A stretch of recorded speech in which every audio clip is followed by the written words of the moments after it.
When I saw the cutoff point for the Federal Skilled Workers program that kicked off in July, guys, I was stunned. Don't get me wrong. I knew it was going to be high. A lot of people envisaged that that score was going to be high. But when I actually saw the score, I was a bit discouraged. And I can imagine how people that have been waiting in the pool felt if I felt that way. With that score, you'll have to be in your early 20s. You have to have like an IELTS of about 8.5 and above, probably 9. Master PNP that would give you 600 points and possibly a foreign language. And that's what inspired this video. Option B. When Jide and I were planning to relocate to Canada, we had so many options. Option A was Canada, of course. Our option B was Australia. And our option C was Portugal. And the plan was, if this one doesn't pull through, we switch to the plan B and plan C. And we walked towards it. The funny thing is that on the plan A, we also had plan A1 and A2. So while we were in the pool, we were applying for jobs in different provinces. And what happened maybe a few weeks before we got our PNP in Alberta was that Jide got a job offer in Toronto. And as we were trying to contemplate on that option, because you'll have to travel alone without us and all that, and that was when the PNP came through. And of course, we picked the Alberta PNP. So if you're someone like me that, likes to have options, this video is for you. All right. So in today's video, I'll be breaking down the Australia application process, how you can apply even if you have no prior job experience and with a CLB of 6 in your English proficiency test. We'll also talk about the eligibility criteria and the points that are needed to qualify you for this. I'll also walk you through on how to calculate this score yourself, and we will talk about the total cost. So ensure you watch this video to the end because it's packed with a lot of information. And one other interesting thing to put out there is this pathway that we're going to talk about allows you to come with your family, which is very, very exciting.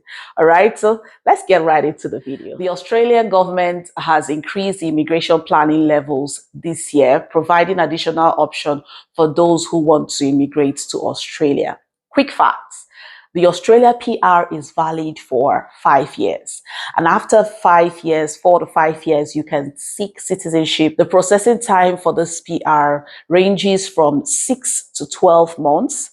So let's talk about some of the benefits you have as an Australian PR holder. The number one benefit is that you'll be able to work and travel anywhere in Australia, right?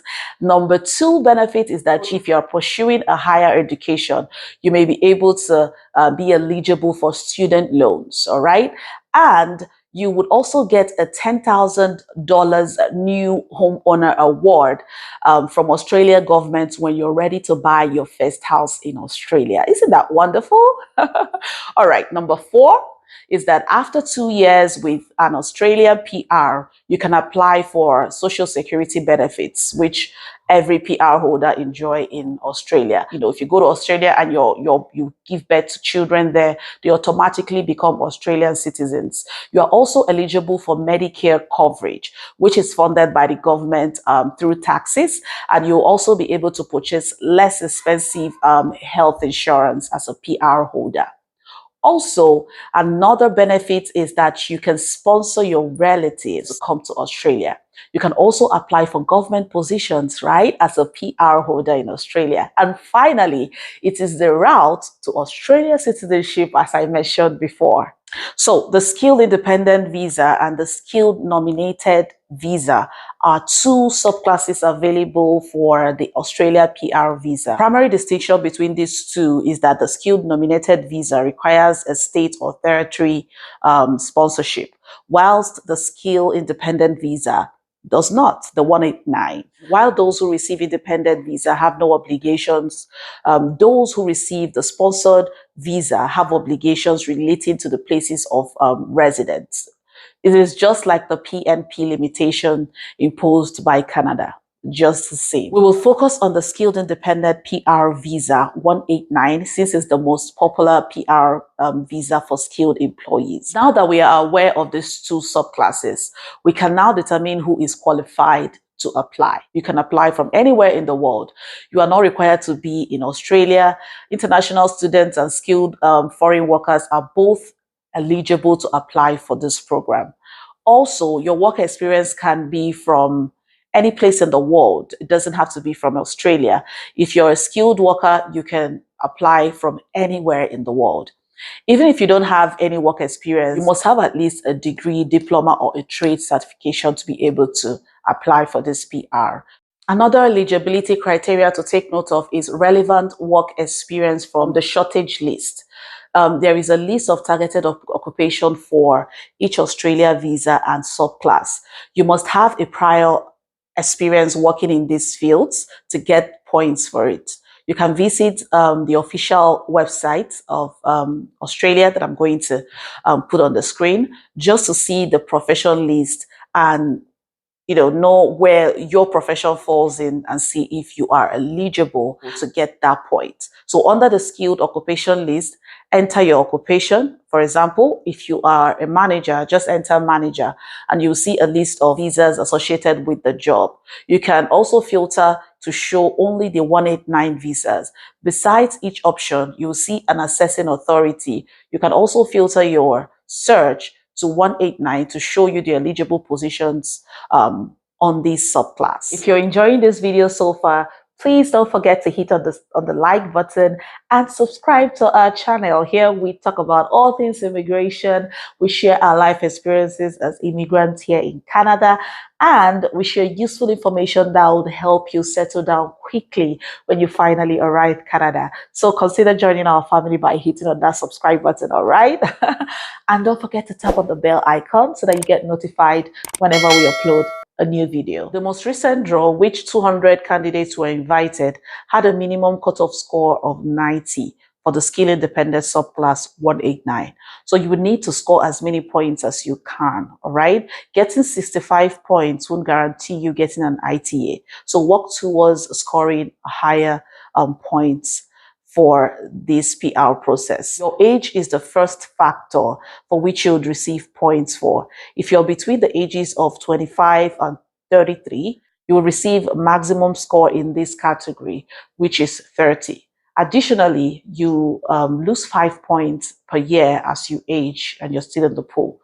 Under the age category, you might be able to earn half of the essential points needed for this process.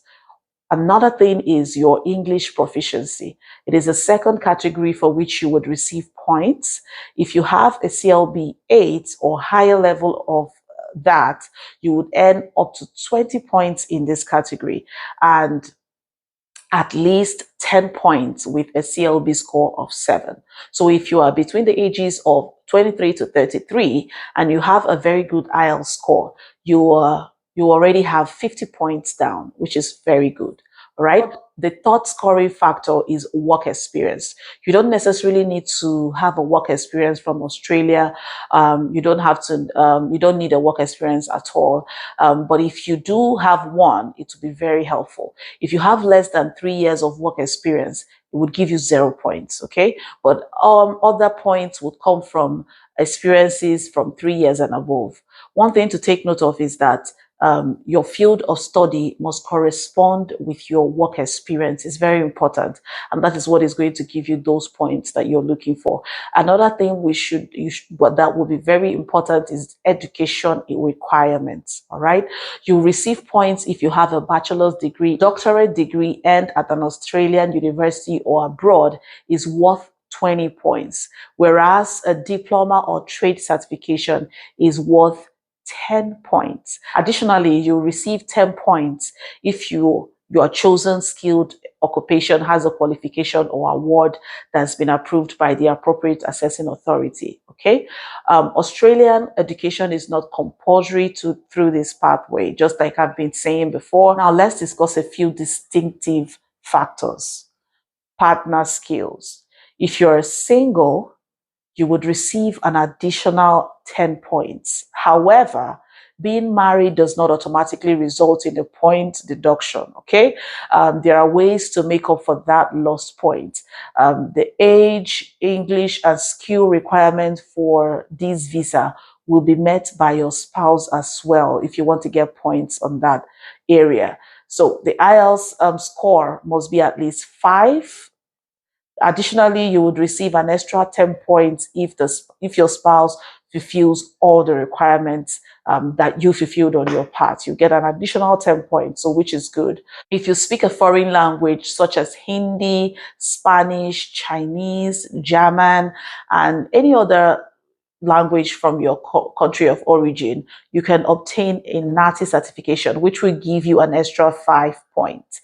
NATI is a professional body responsible for setting, maintaining, and promoting high professional standards for translating and interpreting industry. So if you get a certification from NATI, that would give you an extra 5 points to add up to the points that you have already. Let's take a quick recap of your points. Age, 30 points. English test, 20 points. Bachelor's degree, 15 points. Work experience, none. If you have none, it will give you 0, which is still okay.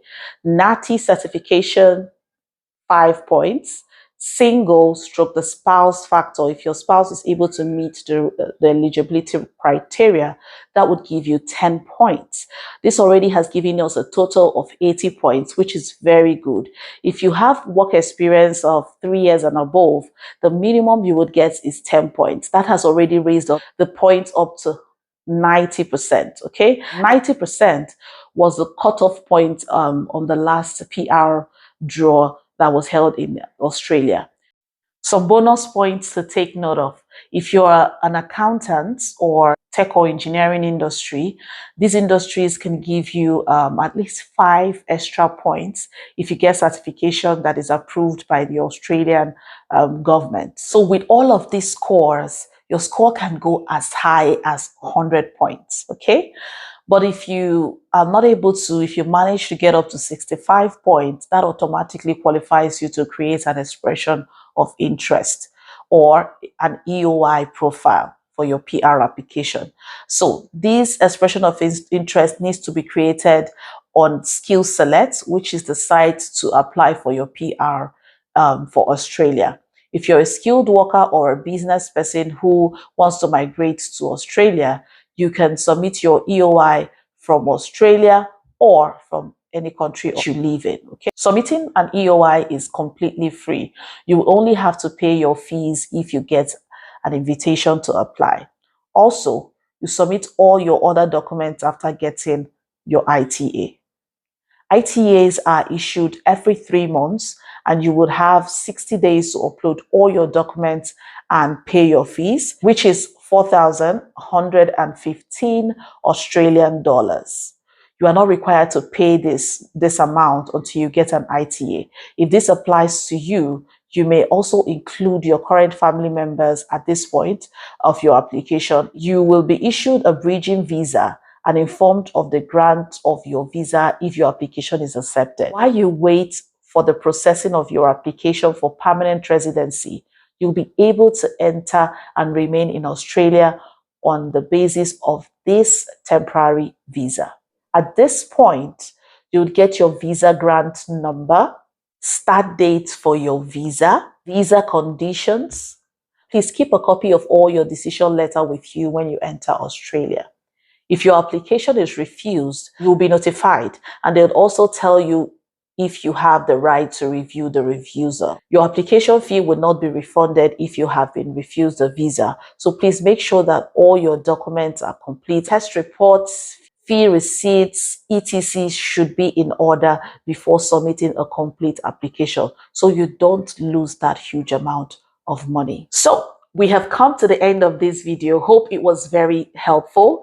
Thank you so much for watching and sticking with me to the end of this video. I'm going to do a playlist where I would have other countries that would with lesser requirements for immigration. I'll have a full playlist, so stay stay tuned to this channel for that, just to give you options to work with. It doesn't mean that Canada is not working. A lot of people are getting into Canada day by day, but I always want people around me to have options to work with. If this does not work for you, this might work for you. Definitely one will click. Looking forward to seeing you all in my next video.